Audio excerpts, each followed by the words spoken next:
Nos preparamos para dar continuidad con el segundo panel llamado Derechos Humanos, promoción de los derechos humanos e inclusión en la era digital. En este punto le damos la bienvenida a la tarima, ya está aquí con nosotros la moderadora María Camila Galvis, coordinadora de proyectos de la Fundación Carisma, y está muy acompañada también por las panelistas que están aquí ya con nosotros. Camila Gil, antropóloga y activista digital, actualmente asesora de ONU Mujeres Colombia y la Universidad de los Andes. Laura Sánchez, profesional social de redes comunitarias en Colnodo. Esteban Cruz, asesor de la senadora Clara López. Aquí están con nosotros y que este aplauso sea la bienvenida a este panel.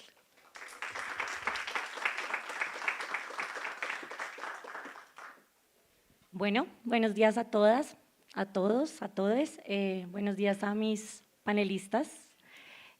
Bueno, yo creo que es importante comenzar este panel, pues no solamente diciendo que estamos con unas grandes panelistas que además hace parte de comunidades, de formas de pensar distintas, de actividades diferentes en una realidad digital y una realidad de Internet.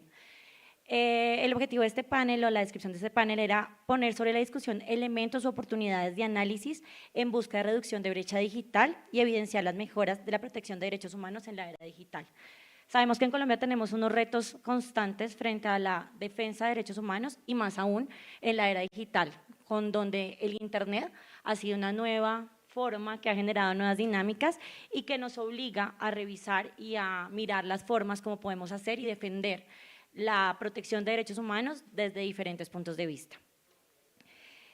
Por eso para nosotros era importante conocer e invitarlas acá, invitar a Esteban también a este panel, para saber cuáles son las experiencias y a partir de su conocimiento del mundo de Internet podamos discutir las problemáticas y las preocupaciones alrededor de la protección de derechos humanos o derechos pues, importantes como la libertad de expresión, el libre acceso, la intimidad, la privacidad y la protección de datos, entre otros, que son el día a día de la Internet y de la interacción de nosotros como sociedad en las diferentes plataformas y en Internet en general, y buscar entre todas un espacio seguro donde podamos defender nuestros derechos humanos en un entorno digital, sabiendo que además igual pues debe haber protección en los espacios analógicos. Así las cosas, pues lo que quisiéramos hacer o lo que para conocimiento de todos en este panel es hacer como un barrido de la protección de los derechos humanos durante todo el proceso de vida de nosotros como ciudadanos y ciudadanas. Como primera medida, pues a mí me parecería importante como pues dar la bienvenida a Camila, dar la bienvenida a Laura y darle la bienvenida a Esteban, que pues espero que esté conectado, pues no lo veo. Pues primero que todo, pues decir que es importante llamar la atención en que cuando hablamos de infancias y para comenzar como el proceso de vida, cuando hablamos de infancias entendemos que considerando el planteamiento de la UNICEF, el entorno digital no fue diseñado en un principio para niños, niñas y adolescentes, pero sin embargo desempeña un papel importante en su vida y es importante que ellos también tengan como formas o tengan formas de participar y que sean tenidos en cuenta pues para su defensa de sus derechos y pues obviamente por ser partícipes en un entorno digital. Entonces la primera pregunta que quisiera hacer a Esteban, pero no sé si está conectado y pues si no está pues se lo hago a cualquiera de nosotras que estamos acá como en capacidad de responder. Bueno, no está. Pero bueno, ¿cuáles son las acciones y estrategias clave que ustedes piensan que se deberían implementar en Colombia para crear un entorno digital más seguro y adaptado a las necesidades de niñas, niños y adolescentes? No sé quién quiera contestar.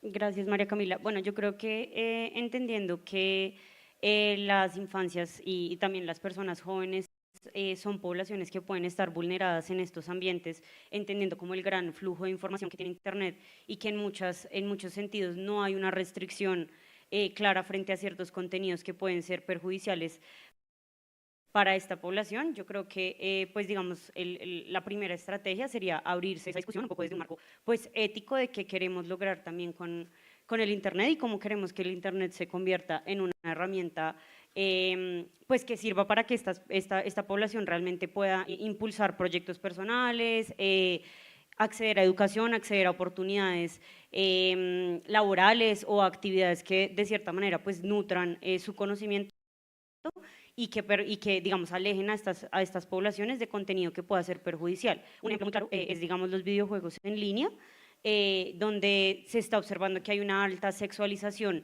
de los personajes que se utilizan en los videojuegos y son aplicaciones o plataformas con las que este tipo de población está interactuando todo el tiempo. Entonces, sí creo que como primera estrategia debe abrirse la pregunta y la discusión de qué queremos mostrar y qué marco ético y qué valores queremos pues promover en esos espacios, obviamente cuidando a estas poblaciones.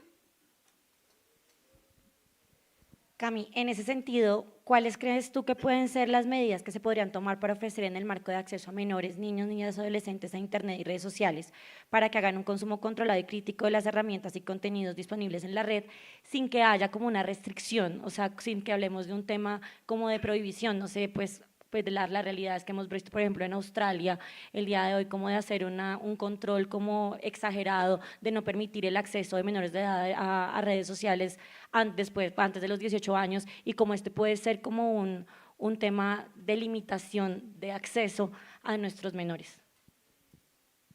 Bueno, yo quisiera como comenzar ubicándonos en cuando fuimos jóvenes, niños, niñas, adolescentes.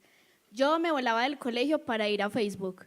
Entonces, ahí como que, porque tenía curiosidad. Cuando uno entiende y se para desde esa curiosidad, una ya como lo dimensiona de forma diferente, bueno, quizás es la prohibición. Plataformas como TikTok decidió que menores de edad no van a estar en TikTok. Ahora, eso se cumple. Hay otros niños en estos momentos también, quizás volándose del colegio, abriendo una cuenta falsa con otro nombre y con otros datos y diciendo que tienen 18 para abrir las cuentas. Entonces, efectivamente, la prohibición no ha sido una solución, no funciona. Y eso es muy importante ubicarlo también porque nos permite hacernos preguntas de qué es lo que tenemos que hacer. Y esa pregunta también es muy complicada cuando quienes están también en ese rol son como entidades internacionales que parecen una mano invisible, ¿cierto? Yo a dónde le escribo a TikTok para decirle, cuidado que es que no quiero que mi hijo esté en internet, o a Instagram, o a Meta, o a otras plataformas de videojuegos, hacer ese control es muy complicado. Entonces lo que hacen, por ejemplo, las plataformas es los papás. Los papás tienen el rol de cuidar, los papás tienen el rol de estar ahí pendientes, y sigue otra vez una brecha. ¿Cuál es la brecha? La educación mediática digital. Y es, prohibimos, delegamos la responsabilidad, pero no estamos hablando de las pedagogías o de las formas en cómo podemos usar el internet, la internet y plataformas digitales, porque tampoco lo sabemos nosotros a veces. Porque es un mundo tan grande y tan gigante que a veces nos desborda incluso a nosotros mismos. Entonces creo que hay una clave también en lo que se ha llamado alfabetización mediática informacional o AMI, que es estrategias de decir qué tipo de información estoy usando, cómo la estoy buscando, qué contenidos también estoy creando, y eso puede también dar herramientas para que no prohibir, pero sí decir, venga, que podemos usarlo de formas diferentes. Entonces creo que ahí también hay unas apuestas que de hecho se están dando, y ahorita lo hablaremos, por muchas organizaciones aquí en Colombia que están hablando de alfabetización mediática informacional, y sería muy chévere pues también empezar por ahí. Muchas gracias. Bueno, de otro lado, y al continuar con la lógica de la apropiación y la búsqueda de espacios seguros, pues ya vamos un poco más hacia hacia la juventud y la adultez. Y quisiera preguntarle a Cami, ¿cuáles consideras que son los retos más relevantes frente a la protección de derechos humanos en entornos digitales? ¿Y cuáles crees que serán las medidas más efectivas que se tienen disponibles hoy en Colombia? Que creo que un poco ya nos das un esbozo con esta pregunta que acabas de hacer, frente a la protección de derechos y la reducción de las brechas digitales, que creo que es el reto más importante, porque aquí no podemos hablar solamente de que hay un acceso a Internet o que hay una conectividad, cuando sabemos que en países como el nuestro hay unas brechas bastante evidentes, bastante notables, y sobre las cuales venimos trabajando desde sociedad civil, y pues venimos trabajando también con personas como ustedes. Bueno, hay unos retos, y lo mencionaba ahorita en relación a cómo las plataformas mismas están pensando los derechos humanos. Y otra vez, se están pensando los derechos humanos. Y para situarlo en un ejemplo, cuando hablamos con TikTok, nos dice que es una plataforma de entretenimiento. No es una plataforma que se esté enfocando en lo social, en lo político, en los derechos humanos. Lo mismo con Instagram. Este año salió la noticia de Instagram de algo que ya sabíamos, pero que no era público, y es que se limita al contenido político. Y que eso implica el contenido de denuncias y derechos humanos. Ahí está la primera apuesta, y es que no está en su agenda. Los mundos que estamos habitando, yo veo, cuando yo alzo la mirada, veo que hay mucha gente en el celular. no los estoy juzgando, yo también lo hago. Entonces, porque uno está ahí, es un mundo que estamos habitando, estamos en Instagram, estamos en otras plataformas, estamos en un mundo que no se está pensando en los derechos digitales y que ahí está la apuesta también de las organizaciones y seguramente de muchos espacios más, como para no reducir la responsabilidad solo a algunos, y es cómo le estamos exigiendo a esas plataformas que hablen y pongan en el foco los derechos humanos, cómo hacerlo prioridad cuando censuran el contenido que es de derechos humanos, porque hay palabras de las que no se puede hablar. No se puede hablar de aborto, no se puede hablar de denuncia, a veces no se puede hablar de feminismo. Si no podemos hablar de lo que nos da el foco para hablar de derechos humanos, entonces ¿cómo vamos a hacer llegar ese mensaje donde esos son los espacios que están como masificando esa voz y ese contenido? Tenemos un reto con esas plataformas y que está difícil. Tenemos otro reto a nivel de Estado y es, para mí sí es importante que nos pensemos leyes que puedan, la palabra regular no me gusta, pero que puedan poner la mirada en lo que está pasando. Entonces tenemos el ejemplo de la ley Olimpia en México y la ley Belén en Argentina, que está hablando de violencias digitales. Muchos dirán, una ley no es suficiente, porque hay unos asuntos ahí en la humanidad complicados, pero sí permite poner en la discusión que alguien en la calle diga, y es, tú no puedes difundir mis fotos porque yo tengo el derecho a mi privacidad, así sea solo de discurso. Eso también empieza a implementar unas cosas. Y lo otro, es muy importante reconocer que vivimos en una sociedad terrible, complicada, ¿cierto? Machista, racista, y que todavía replica un montón de violencias, que lo que pasa en el mundo digital es que se intensifican esas violencias. Y eso es un reto y una contradicción, porque ya hablamos que hay unas cosas que no se permiten en plataformas, pero resulta que estos discursos a veces sí encuentran un altavoz en estos espacios. Y esos retos, algunos, como para no quedarme ahí, obviamente tenemos el tema del acceso, que no es lo mismo hablar de conectividad en la región andina o aquí que en la región orinoquía o en el Pacífico, donde la gente no tiene internet por 7 días. Porque llovió, porque el panel no funciona, porque no hay una antena, y ahí empieza también a pasar como otras cosas en relación a acceso a información, y ahí. Se está emocionando Camila.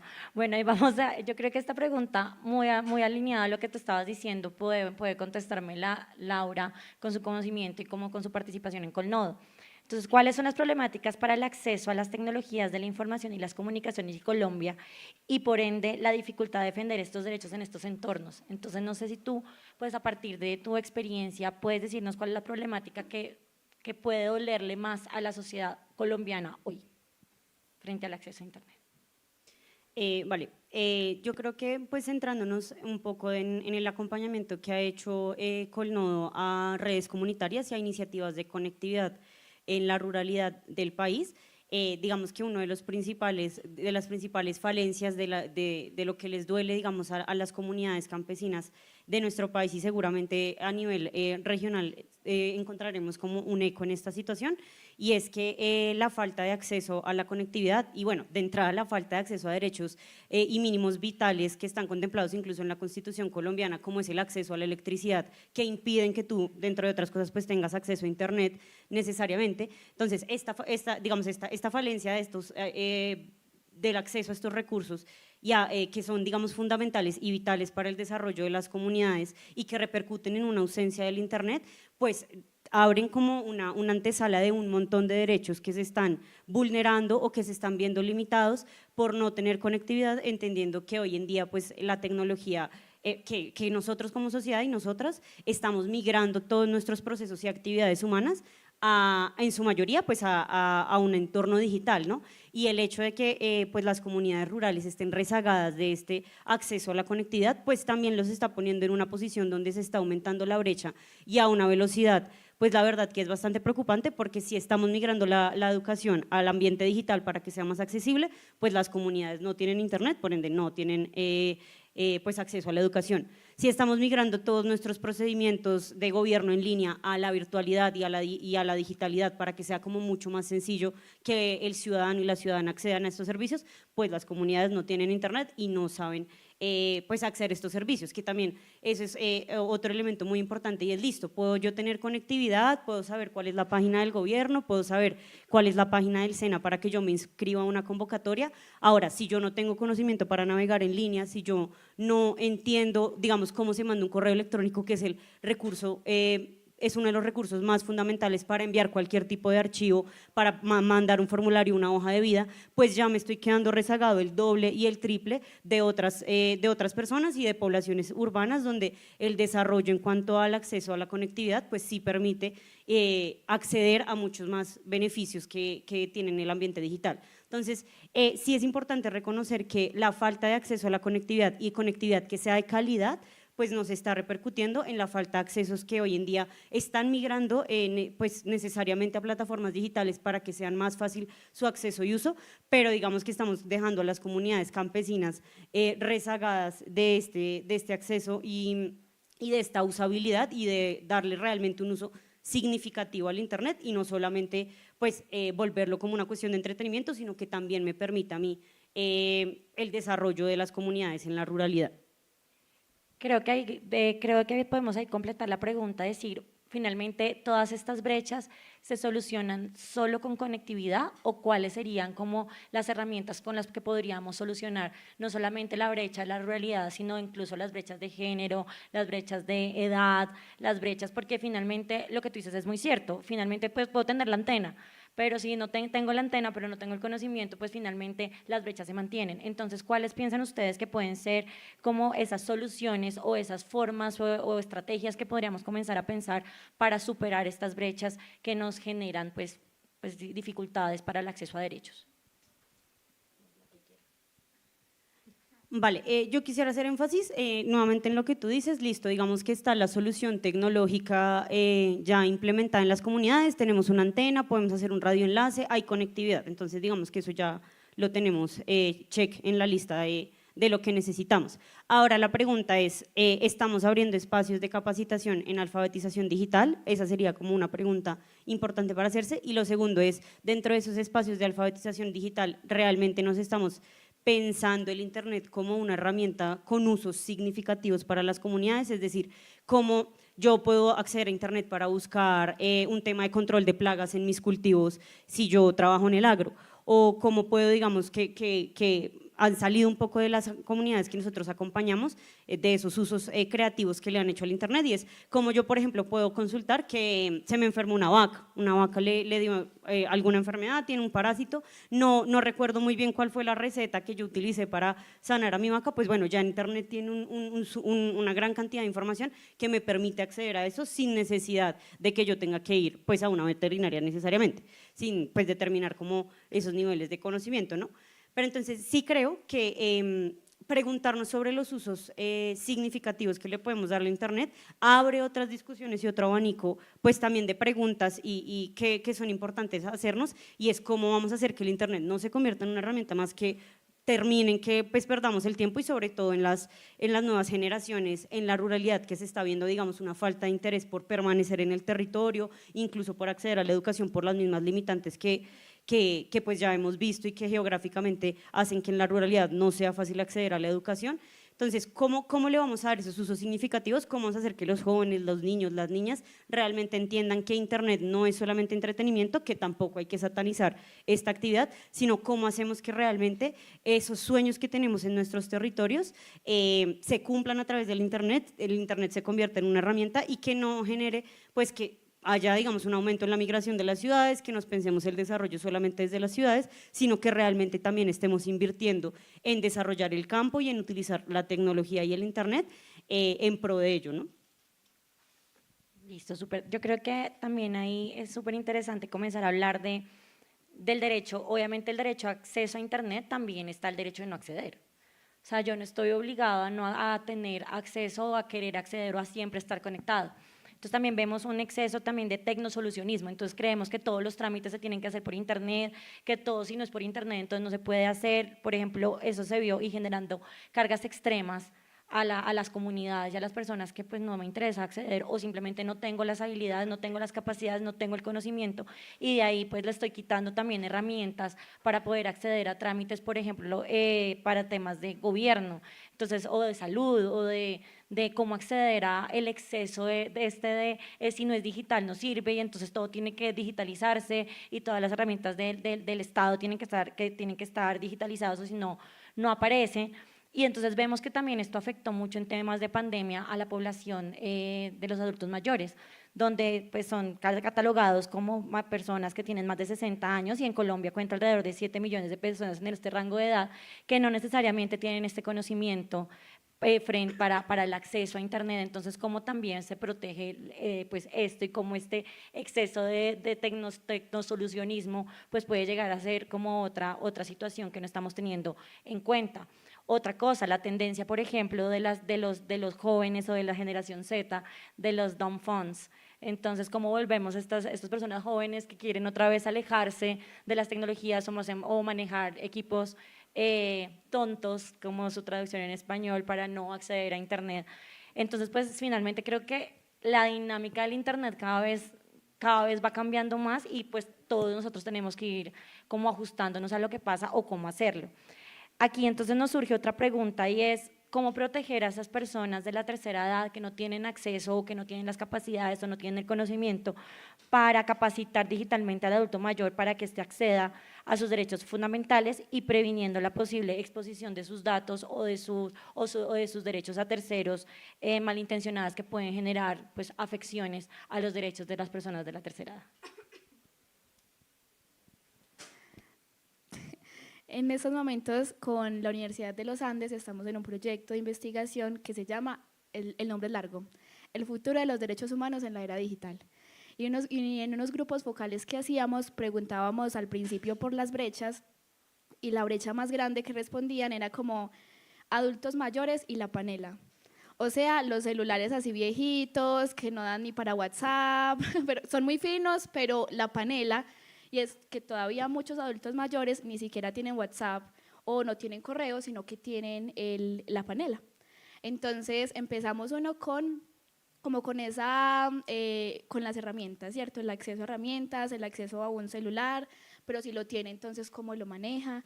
Y es muy complicado porque entonces empiezan a depender de personas más jóvenes, ¿cierto? De sobrinos, de primas, no sé, personas menores en la familia que tienen que estar ahí pues como acompañándoles en ese proceso de su herramienta digital, que eso también implica a veces cosas en relación a la privacidad, y si tengo un coso médico, algo médico que yo quiero que sea privado, pero no puede ser privado porque mi sobrina sí o sí tiene que estar intermediándome, que también pasa en esos grupos focales también hablamos con mujeres jóvenes con VIH y tampoco tienen ese derecho a la privacidad porque si hay alguien intermediando o si incluso comparten el celular con otras personas, que pasa mucho también, pues no tienen esa privacidad, ese derecho a la privacidad. Y sigue siendo muy complicado, pues, y lo llevo también a lo íntimo y a lo personal, ni siquiera mi abuela, mi papá. Para mí ha sido muy difícil decirle a mi papá que no caigan noticias falsas o que no se meta a ese link porque le van a robar plata, no sé. Es muy complicado también cómo darle las herramientas, además porque esto digital a veces viene con conceptos anglosajones o con términos que a veces ni una misma entiende. Entonces ha sido muy difícil solucionar eso de aterrizar, entenderlo yo y pasárselo a mi papá para poder que lo entienda. Y por eso retomo otra vez lo de la alfabetización mediática e informacional que están utilizando muchas organizaciones. Por ejemplo, Mujeres que Crean tienen un proceso de acompañamiento con mujeres y les están hablando de alfabetización mediática e informacional. Con Ciudadanía también en Medellín está con personas rurales enseñándoles o como bajando esos términos para que puedan usar lo digital.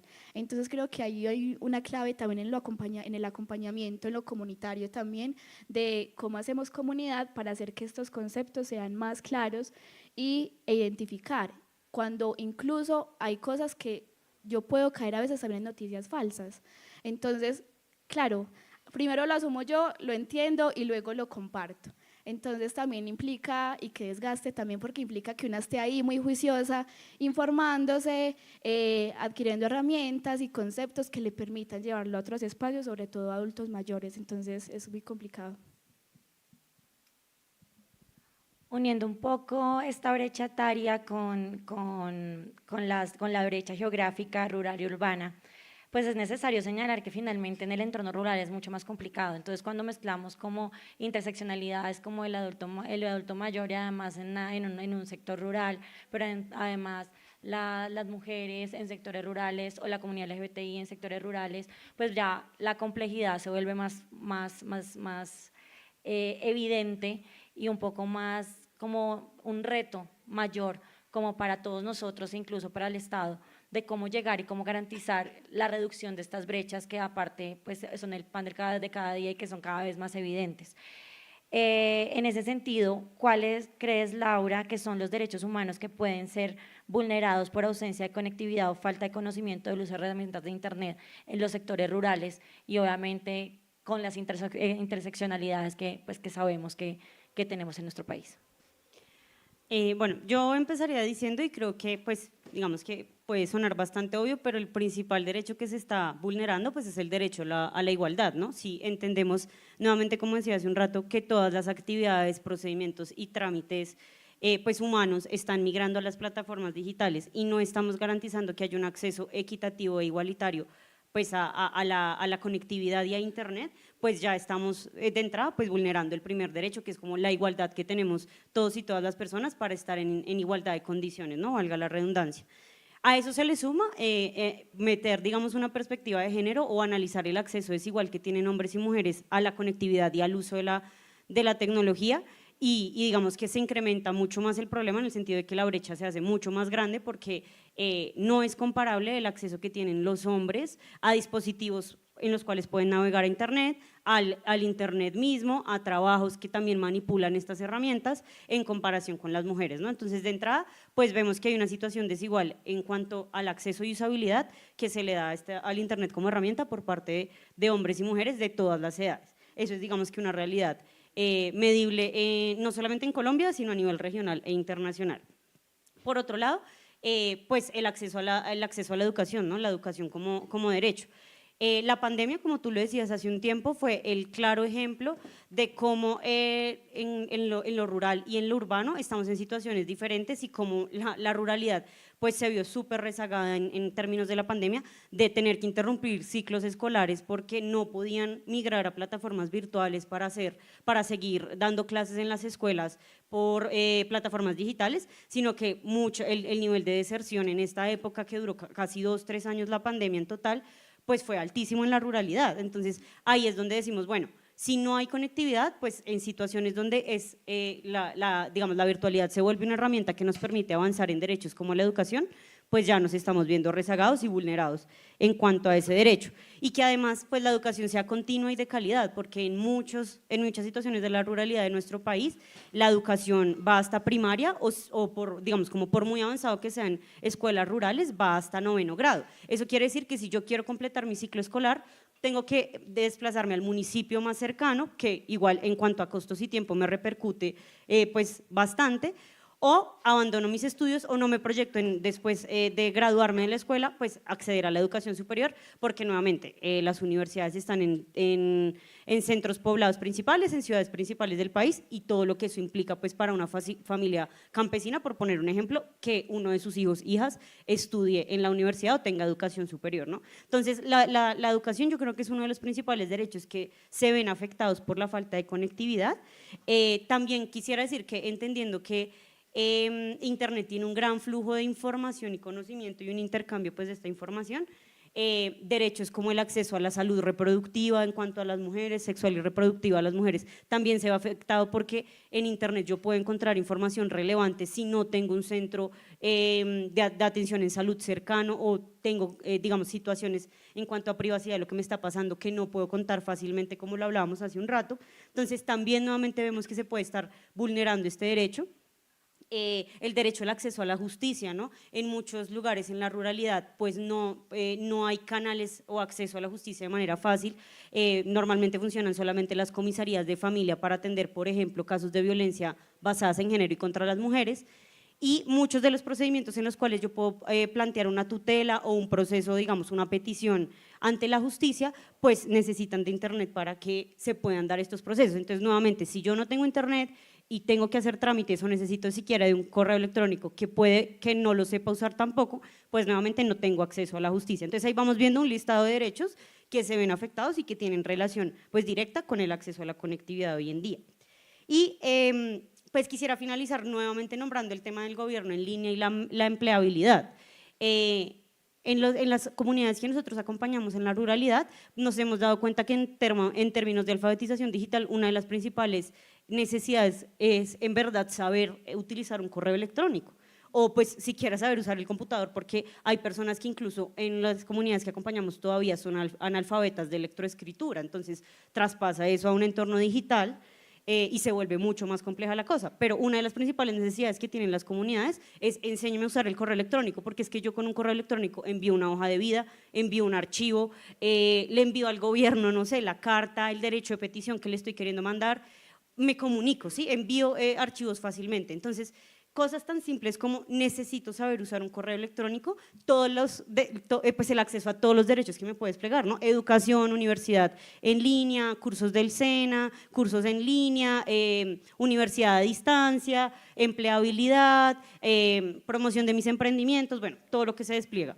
Entonces, si vemos, digamos, entendiendo que hoy el entorno de los derechos también pasa por el acceso a Internet y el Internet debería ser incluso un derecho fundamental que estuvieran pues como en las constituciones de los países, vemos que pues todos los derechos tienen relación y en el entorno digital pues se fortalecen o se vulneran mucho más teniendo en cuenta el uso y el acceso. Pues como ya para cerrar me gustaría de pronto preguntar, ¿creen ustedes, o pues si quieres Camila, crees tú que el Internet o la Internet afecta o es una herramienta para defender o para respaldar derechos humanos? Yo digo que ninguna va en contra de la otra. No nos podemos parar a satanizar todo lo que pasa en Internet como es horrible, es terrible, no se metan. También funciona como herramienta, entonces identificar los dos puntos. Y lo mismo con todas las herramientas, con inteligencia artificial, con redes sociales, esto es una plataforma que ha permitido adquirir herramientas, en algunos casos democratizar incluso algunas voces, pero eso no exime la responsabilidad de que tiene unas dificultades que no hemos podido solucionar, porque incluso, y lo decía ahorita, pues está siendo altavoz de asuntos que no hemos podido solucionar pues en la cotidianidad. Entonces eso es herramienta, pero a la vez también puede ser como un arma de doble filo, porque es el espacio donde también se habla de derechos humanos, pero también se vulneran estos. Entonces, ni lo uno ni lo otro. Parémonos, eso suena muy tibio, ¿no? Como parémonos y miremos a ver qué puedo usar, de qué puedo ser crítica y ver también qué puedo priorizar en términos de qué discusión me quiero dar.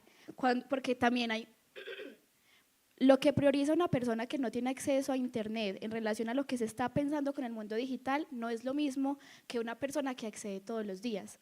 Entonces, cuando uno entiende eso, entiende que también hay un enfoque diferenciado en relación al uso de las tecnologías, que también va desde la edad, desde el género, desde la clase, desde un montón de lugares también. Entonces, esto también permite como pararse desde un enfoque diferencial, que es muy difícil cuando esto se ha pensado de forma tan global. Entonces, creería que va por ahí. Bueno, pues ya pasamos por infancia, adolescencia, adultez, como adultos mayores, ruralidad. Entonces, pues nada, les agradezco mucho su participación, sus respuestas y pues nada, ya creo que abrimos las preguntas al público. No sé si tengan alguna pregunta para nuestras panelistas.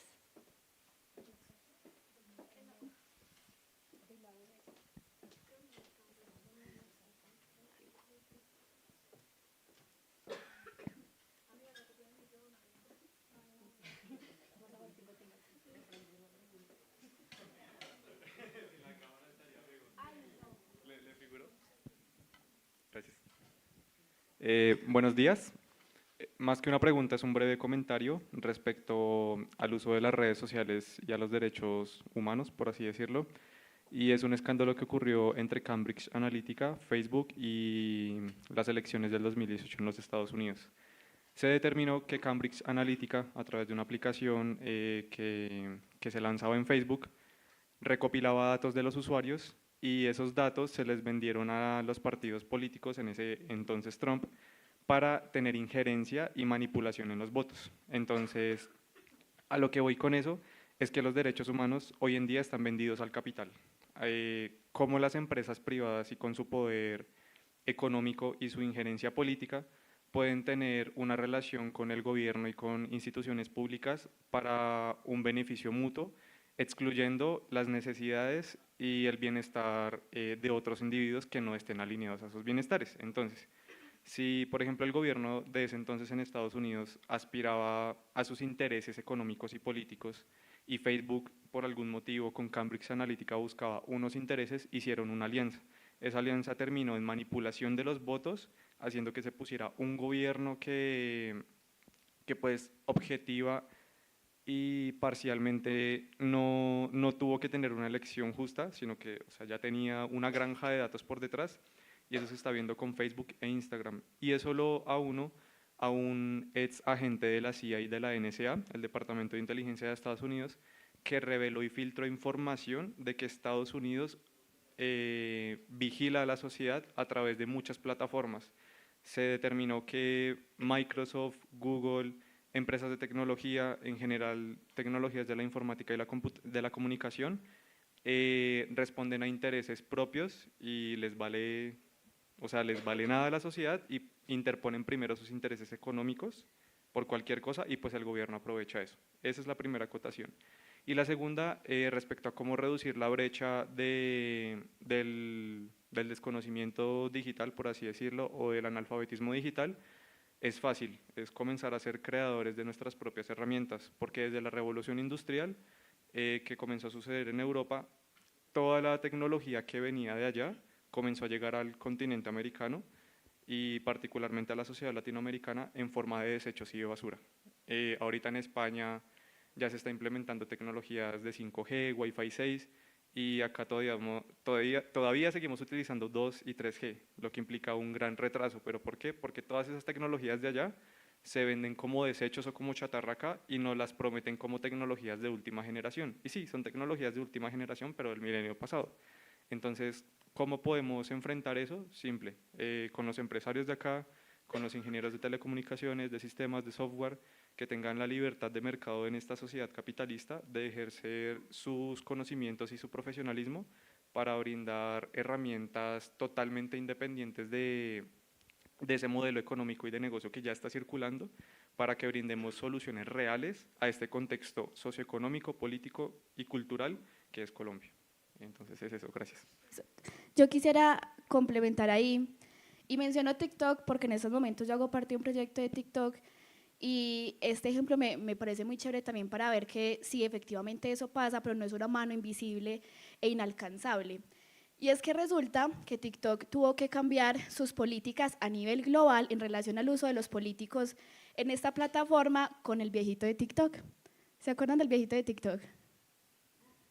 Rodolfo. Así lo nombraban, el viejito de TikTok, y así se conoció a nivel mundial. La gente hacía notas, los medios, hablando del viejito de TikTok, porque el viejito de TikTok logró diseñarse una estrategia tan poderosa en TikTok que creció, que llegó a otras audiencias y que impactó en relación a cómo se hacía campaña política. Entonces la gente de TikTok Latinoamérica decía que como que en las otras regiones, entonces TikTok Europa y Estados Unidos, les preguntaba como qué chévere que en Latinoamérica la política se movilice así de forma tan orgánica en redes sociales. Pero eso chévere terminó en que TikTok tuviera que, sí, no total entre comillas, que TikTok tuviera que cambiar por una movilización digital sus políticas y empezar a verificar a todos los políticos y candidatos en ese momento a nivel mundial. Claro, sigue siendo un asunto de la política, pero fue una campaña orgánica de un equipo de comunicaciones que dijo vamos a posicionar a esta persona en TikTok. ¿Y qué pasa si eso lo hacemos las organizaciones sociales? como qué pasa si nos sentamos a hablar y a posicionar los derechos humanos, qué pasa si empezamos a hablar de privacidad, del derecho al olvido y de todo esto que venimos hablando. Si esto lo logró un equipo de comunicaciones, seguramente si nos juntamos puede pasar. Y lo digo para que no se vea como ese gran hermano por allá escondido con el que no podemos hacer nada, sino que efectivamente sí podemos movilizarnos en relación a eso. Ya. ¿Alguien por aquí tenía la mano? Hola. Un par de consideraciones y una pregunta a ustedes. La primera consideración es, y en varios paneles durante estos 2 días lo he escuchado, a propósito de esos insumos tan valiosos que la Mesa de Colombia aporta a las demás mesas, pues, cómo se construyen tejidos en las regiones apartadas donde, hablando nosotros de la gobernanza en Internet, en esas regiones todavía no hay conectividad. Y hago esa alusión por pues, un crédito que hay que poner sobre la mesa en esta conversación, y es el trabajo de Colnodo, que es un trabajo completo, que es un trabajo significativo, que es un trabajo que toca el tejido social y la base, que es la tarea a futuro para llevar a la discusión que tenemos en Latinoamérica y global frente a cómo construimos pedagogías para alcanzar realmente que esa gobernanza toque las bases sociales. Y de manera particular, pues las 3 han hecho anotaciones muy valiosas frente al lugar importante de las comunidades en la gobernanza, de las comunidades ausentes de la centralidad y ausentes de la conectividad, pero que viven, luchan y aportan significativamente a la construcción de un país, particularmente como el nuestro, y de manera significativa desde aquellas luchas cotidianas de mujeres, hombres, campesinos, indígenas, etcétera, etcétera.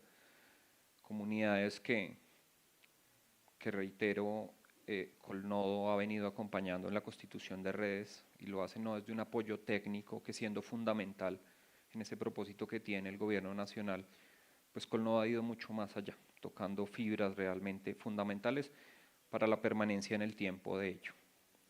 La pregunta inmediata, dado que en sus voces hubo elementos para reflexionarlo, es cómo logramos en un tiempo no tan extenso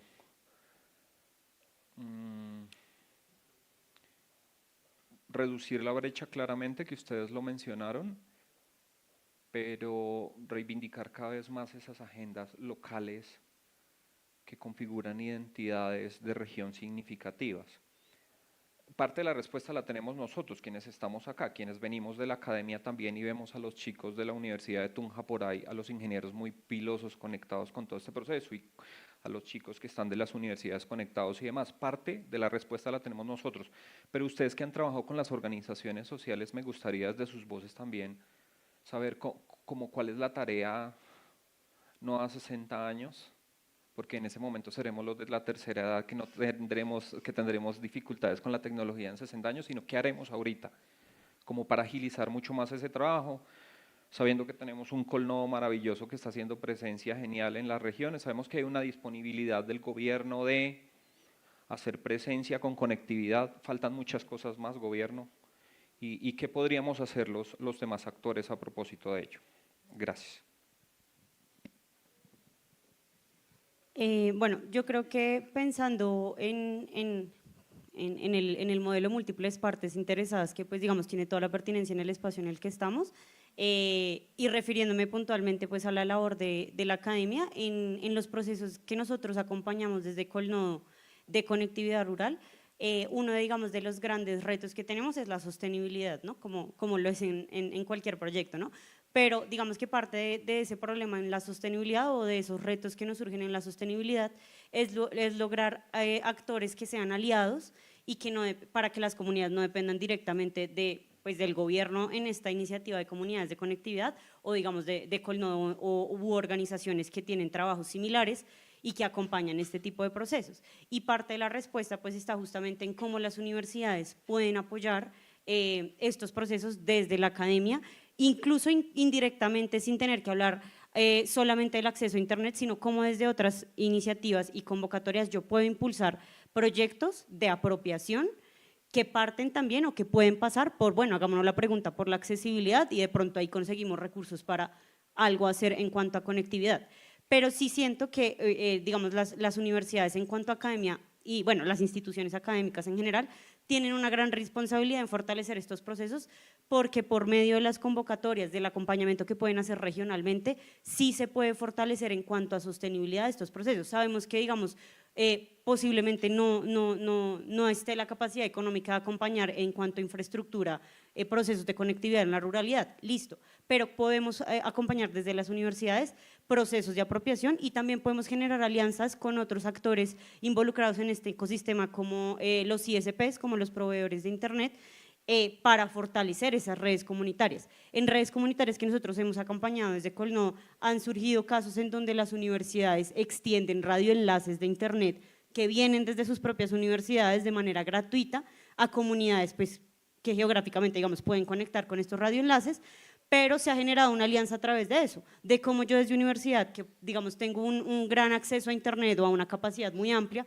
puedo disponer un poco de esa capacidad para conectar a alguna región y cómo digamos desde esa universidad con un sentido como regional, con un sentido de construir con el campesinado y en la ruralidad, se pueden generar proyectos conjuntos en donde haya conectividad, pero pues también nos estemos planteando la apropiación. Son casos reales que se pueden lograr y que universidades como el ICESI en el Cauca pues han prestado digamos para fortalecer estos procesos de redes comunitarias y que yo creo que ahí es el camino, como digamos yo desde la academia puedo conversar con la empresa privada, como desde la academia puedo conversar con ISPs y de esa manera conectar a las comunidades que creo que son las que quizás tienen mayor dificultad en establecer estos diálogos con estos actores de otros niveles, ¿no?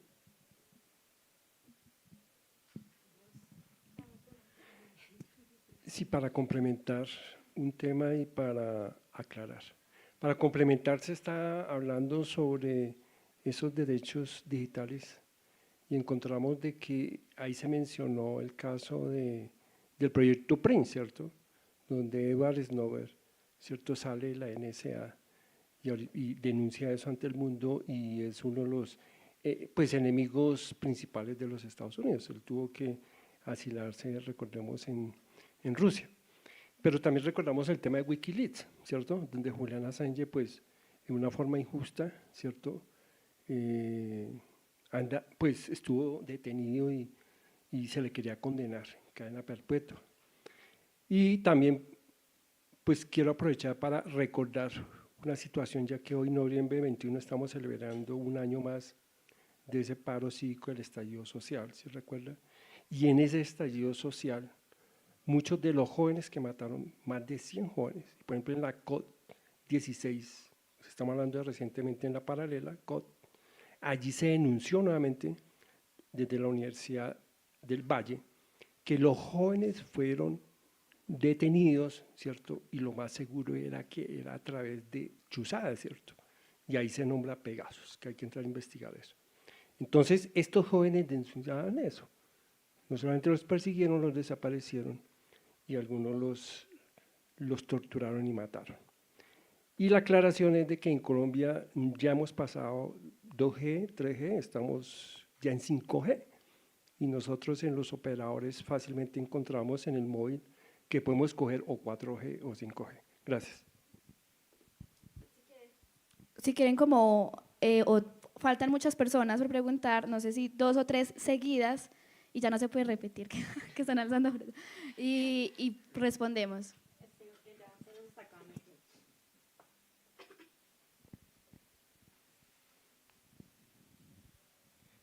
Gracias, buenos días. Mi inquietud es que no logro percibir cuál es la diferencia de la cuestión de la Internet, que ya logro clasificarlo dentro de un contexto de derecho fundamental, como la educación, la salud, la libre locomoción, ¿sí? Pero ese asunto lo maneja el Estado. Realmente, si al Estado para que lleve como lo está haciendo, porque me ha dado la impresión que el Estado a través de las MINTIC está expandiendo la conectividad por el país, se ha esforzado en ello, tal vez, no sé si le falta conocimiento técnico, de pronto capacidad económica, no sabe uno, ¿sí? pero lo único que sí es cierto es que al que hay que presentarle los proyectos para que se lleven a cabo es al Estado colombiano, para que a través de las instituciones no solo reglamenten, sino que lleven a cabo esa solicitud que hace la ciudadanía, porque no todo es a través de presión, ¿sí? Y pensaba en esto de los derechos humanos, que cuando se violan y se sigue haciendo es porque uno no logra entender algo. Y recuerde que lo que uno no entiende no lo puede manejar, no lo puede utilizar. Y creo que ese es el principal problema. No entendemos cuáles son nuestros derechos, no tenemos claridad en ellos. Por eso no podemos exigirlos, no podemos, ¿cómo se dice?, pelear por ellos.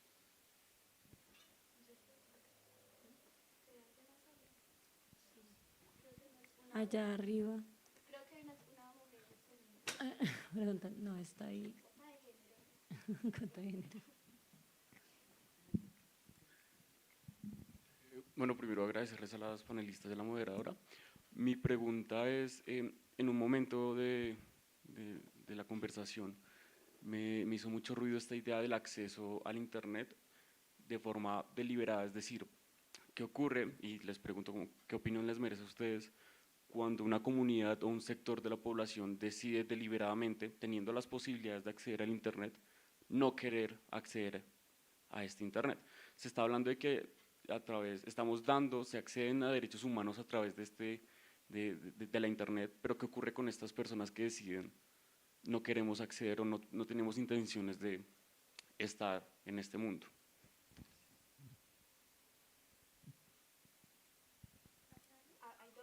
Dos de ustedes están alzando la mano, ¿no? Tú y la de verde.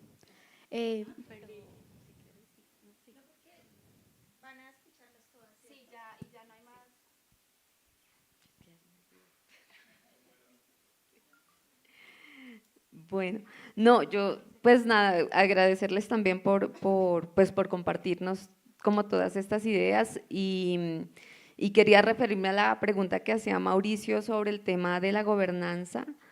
Yo creo que, bueno, también, digamos, he estado involucrada en redes comunitarias y ha sido como parte de mi corazón y mi activismo. Y yo siento que estos procesos son una gran oportunidad, pues, reflexiva, no solamente de hacer tecnología, o sea, es como que cuando tuve la oportunidad de trabajar en México un par de años con comunidades también, y allá algo que decíamos siempre y nos repetíamos era que las redes comunitarias para nosotros eran un pretexto, ¿no? Un pretexto para que las comunidades se sienten a conversar justamente sobre sus derechos, sobre cómo comprenden la tecnología, sobre es que ni siquiera es comprenden, sino o sea, cómo crean la tecnología, porque el hecho de que lleguen las tecnologías a los territorios en temas de apropiación implica que las comunidades es como que las reconstruyen también, ¿no? Las reconstruyen para sus propias necesidades, las reconstruyen para sus propios procesos. O sea, es un proceso creativo en sí mismo, que no depende de que la tecnología me llegue de fuera. Claro, eso condiciona muchas cosas. Hola. Eso, las tecnologías y cómo se construyen condiciona muchas cosas, pero también las comunidades desde su propia autonomía pueden generar procesos totalmente pues, diferentes a los que se generan en los contextos de las ciudades y demás. Entonces, yo sí creo que desde las comunidades, o sea, que el hecho de que estos procesos de redes comunitarias, incluso procesos de alfabetización tecnológica, tienen que estar muy cruzados desde lo reflexivo, ¿no? Desde cómo los derechos de las comunidades se ven afectados o cómo los aprovechamos y que se también generen procesos propios de gobernanza, ¿no? O sea, la gobernanza es algo que se construye. No sé si sea correcta la palabra, las personas de filosofía me dirán, que espero que haya muchas personas de filosofía en este espacio. Pero es como un constructo, ¿sí? La gobernanza es algo que estamos construyendo, es algo que estamos identificando. Y yo sí creo que desde las comunidades también construimos esquemas de gobernanza diferentes que deberían permear estos otros espacios, ¿no? Deberían permear los foros nacionales, deberían permear los foros regionales, porque se hacen desde una visión del territorio que a veces desde estas instancias no se alcanza a tener. Entonces, sí me parece que es importante, y creo que Mauricio lo refería, decía, bueno, ¿cómo hacemos para que no pase tanto tiempo? Yo no soy yo soy del movimiento Slow Technology, o sea, así me encanta el Slow Food y me encanta el Slow Technology, o sea, yo no sé si exista, pero si no nos lo inventamos.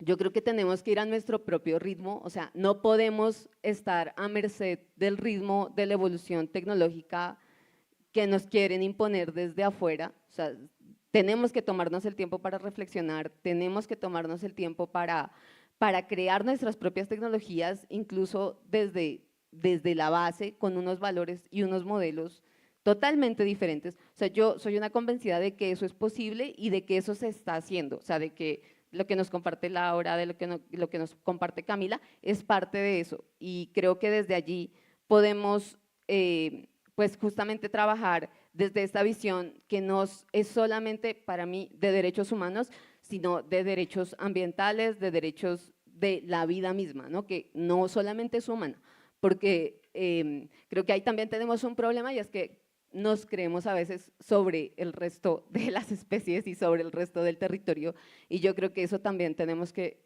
empezar a reevaluarlo y no solo hablar de derechos humanos, sino de los derechos de la vida y del sostenimiento de la vida.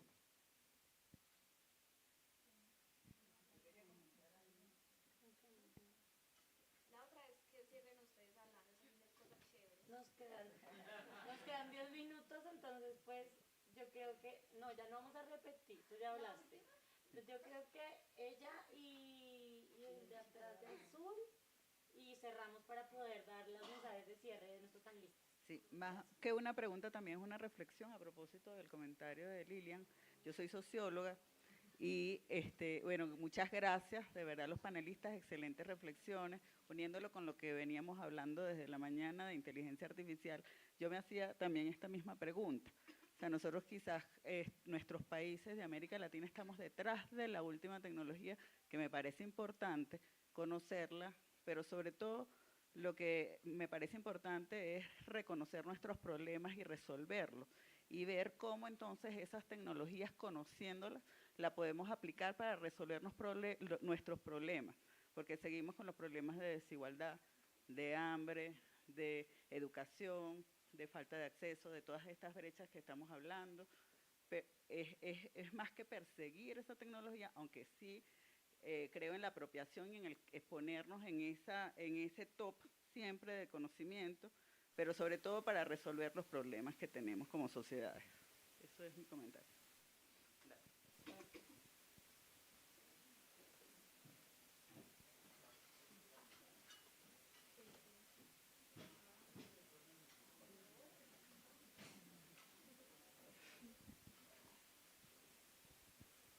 Sí, bueno, buenas tardes y agradecerle pues a las panelistas, muy interesante pues todo lo que se ha mencionado y muy a su lugar el comentario de Lilian, era un espacio reflexivo, ¿no?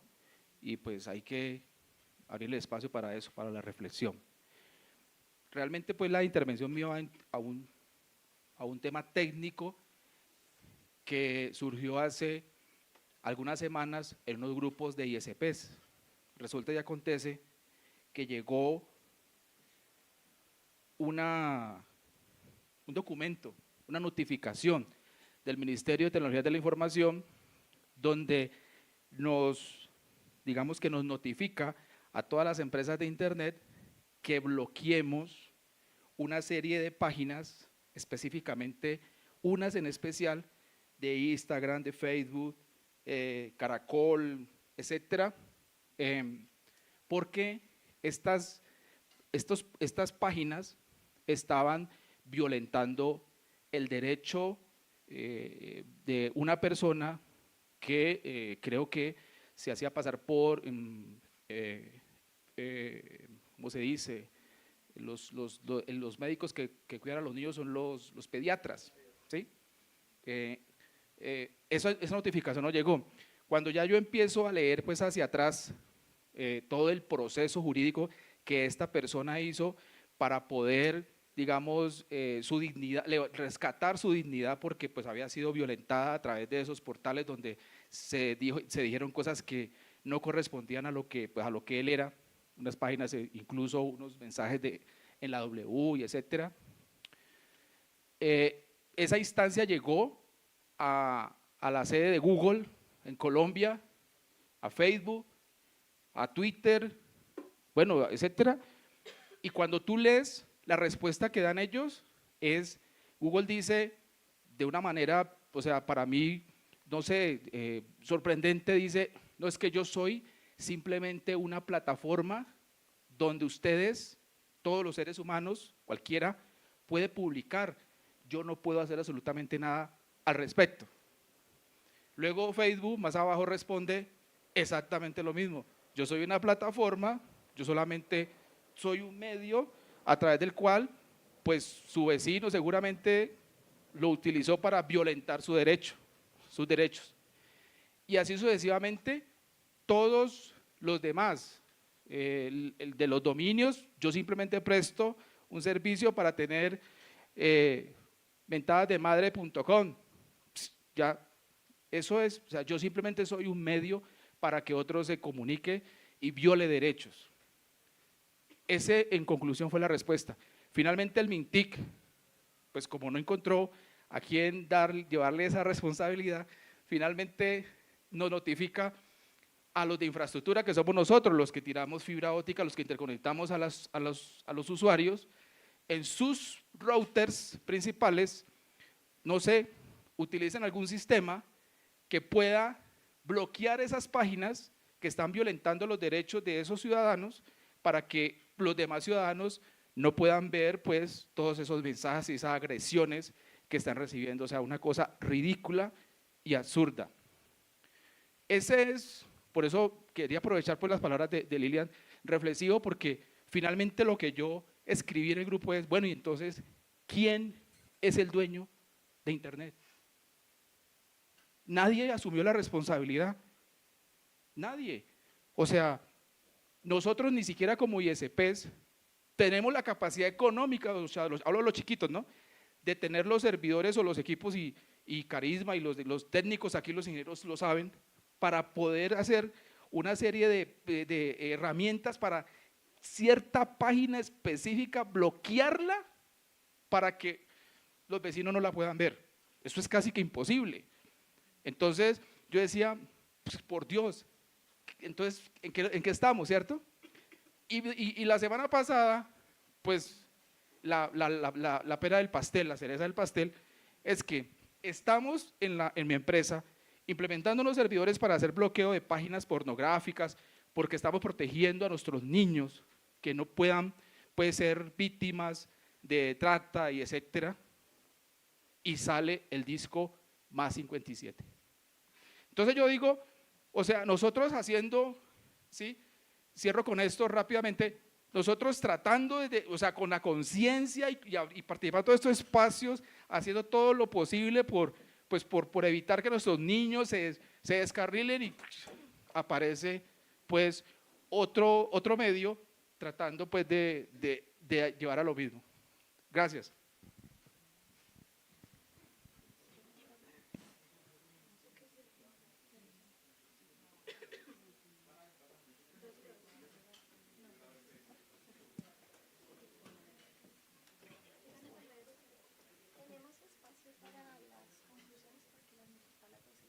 Ah, bueno, entonces sí alcanzas a contestar.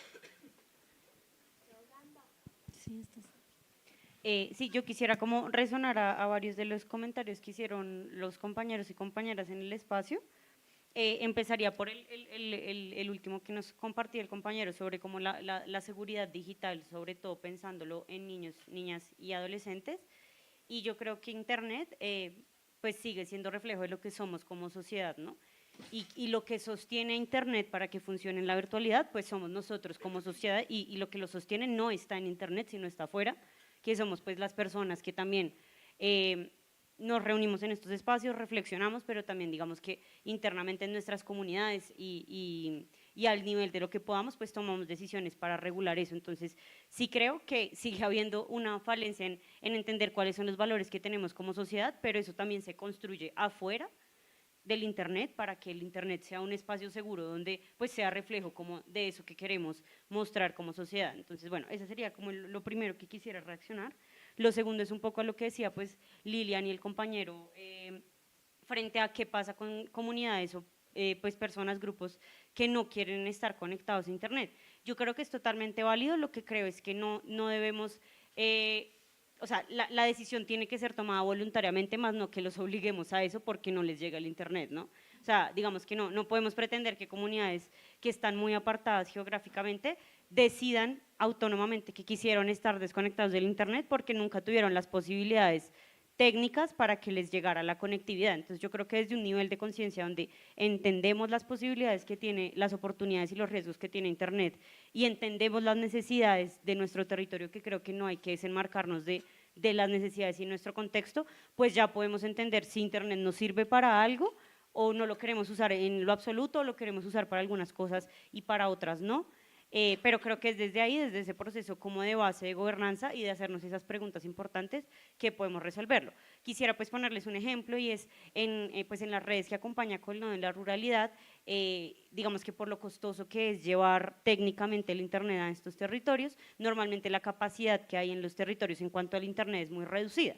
¿Y qué pasa? Pues que nos tenemos que poner a la tarea de hacer planes de gobernanza de Internet o como le queramos llamar, para tomar decisiones frente a, bueno, no podemos permitir que los jóvenes y las jóvenes estén 8 horas jugando Fortnite o videojuegos que consumen muchísima capacidad de Internet, porque le vamos a dar prioridad a personas que en horas picos de las comunidades quieren hacer tareas o tienen clases, por ejemplo, online y quieren acceder. Entonces vamos a limitar la capacidad en ciertos momentos del día para los videojuegos o para usos de entretenimiento y la vamos a disponer como comunidad y acordado como consensuadamente para que se pueda destinar para otras actividades como la empleabilidad, como el acceso a educación y demás. Entonces sí creo que desde las comunidades y desde los grupos podemos generar modelos de gobernanza que estén en vía con nuestras necesidades, pero nuevamente, no porque tome la decisión porque nunca me llegó el Internet, sino porque ya teniendo la posibilidad de tenerlo pues en mis manos, entiendo para qué lo quiero usar, si lo quiero usar o no, y si quiero pues recurrir a soluciones como más análogas,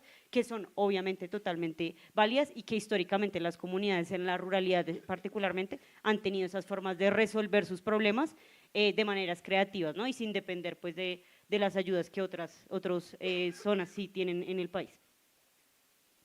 Bueno, como ya para dar cierre, si quieres, Cami, nos ayudas con tu mensaje de cierre y ya yo cierro con la conclusión del panel.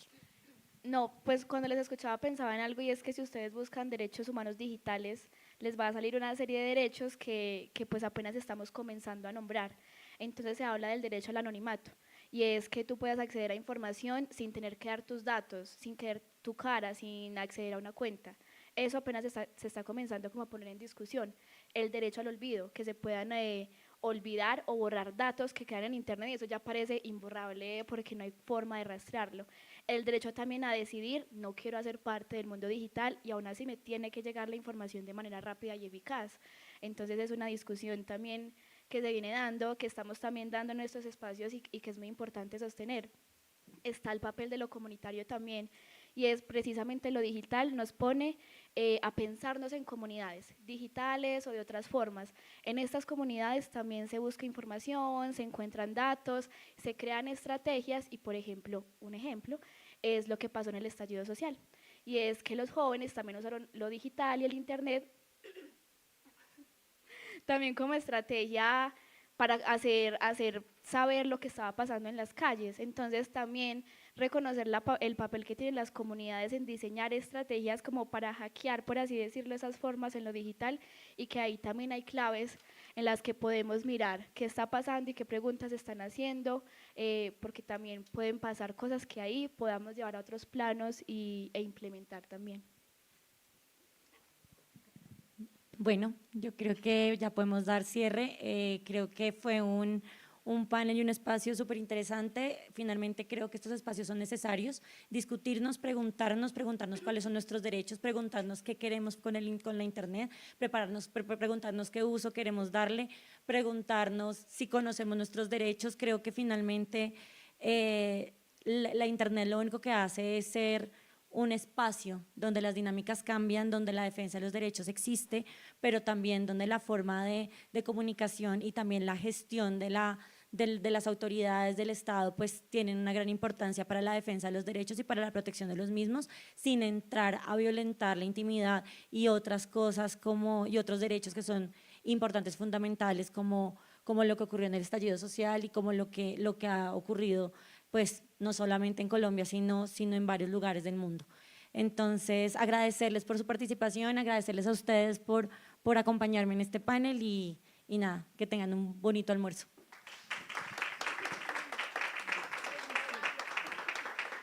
De irse, queríamos desde Fundación Carisma invitarlos a un evento que vamos a hacer esta tarde, noche, a las 6 de la tarde, de 6 a 8 en el Hotel NH, con el objetivo de hablar y que nos cuenten el tema de los cortes de internet en Colombia, que es un tema bastante interesante y bastante pertinente y que se relaciona mucho con lo que hablamos en este panel. Les agradecemos mucho y nada, que tengan un lindo almuerzo.